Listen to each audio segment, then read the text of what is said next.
ఇంట్లో చిన్న పిల్లలకి అన్నప్రసన్న అయిన దగ్గర నుంచి రోజుకో కొత్త కొత్త రెసిపీ ఏం చేసి పెట్టాలా అని మన తల్లులకి ఆలోచించడానికి సగం టైం అయిపోతుంది. 6-7 మంత్స్ లో అయితే ఉగ్గు పెట్టి అయితే మేనేజ్ చేస్తాము. అలా అని ప్రతి పూట అదే పెడితే వాళ్ళు మాత్రం ఎలా తింటారు? మనకైతే రోజుకో కొత్త కొత్త కావాలి, మరి వాళ్ళు కూడా కొత్త టేస్ట్ కోరుకుంటారు కదా. ఇలా నాలా ఇబ్బంది పడే తల్లులకి నేను రోజుకో కొత్త రెసిపీ చూపిద్దామని అయితే ఫిక్స్ అయిపోయాను.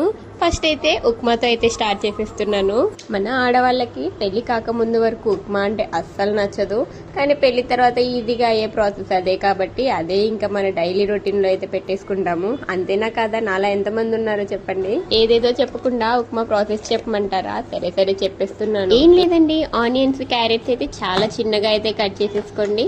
అండ్ కరివేపాకు కూడా చిన్న చిన్నగా కట్ చేసుకోండి. మా జున్నుకైతే టీత్ వచ్చేసాయి, మీ పిల్లలకి రాకపోతే చాలా చిన్నగా చేసేసుకోండి. తర్వాత ఏముంది, స్టవ్ మీద గిన్నె పెట్టుకొని ఆయిల్ పెట్టుకొని దానిలో అయితే పోపు వేసుకొని ఆనియన్స్ క్యారెట్స్ కరివేపాకు అయితే లోపల వేయించుకొని అవి మంచిగా ఫ్రై అయిపోయాక కొన్ని వాటర్ పోసేసుకోండి. వాటర్ అయితే కొంచెం ఎక్కువగానే పోసుకోండి, ఎందుకంటే రవ్వ బాగా ఉడకాలి కదా, పిల్లలకి పెడుతున్నాం కాబట్టి ఆ మాత్రం జాగ్రత్తగా ఉండాలి. ఆ బాయిల్ అవుతున్న వాటర్ లో కొంచెం సాల్ట్ వేసుకొని తర్వాత రవ్వ వేసేసుకొని ఉడకనివ్వండి. వాటర్ ఎక్కువగానే పోసుకుంటాం కాబట్టి ఉడకడానికి ఒక 5 మినిట్స్ వరకు టైం అయితే పడుతుంది. పిల్లలకి ఇప్పుడే కారం యాడ్ చేయొద్దు కాబట్టి నేనైతే ఏం యాడ్ చేయలేదు. కొంతమంది కొంచెం యాడ్ చేద్దాం అనుకుంటే మిరియాలు లాంటివి యాడ్ చేసుకోవచ్చు. మరిన్ని బేబీ ఫుడ్ రెసిపీస్ కోసం సబ్స్క్రైబ్ అయితే చేసేసుకోండి, మర్చిపోకండి.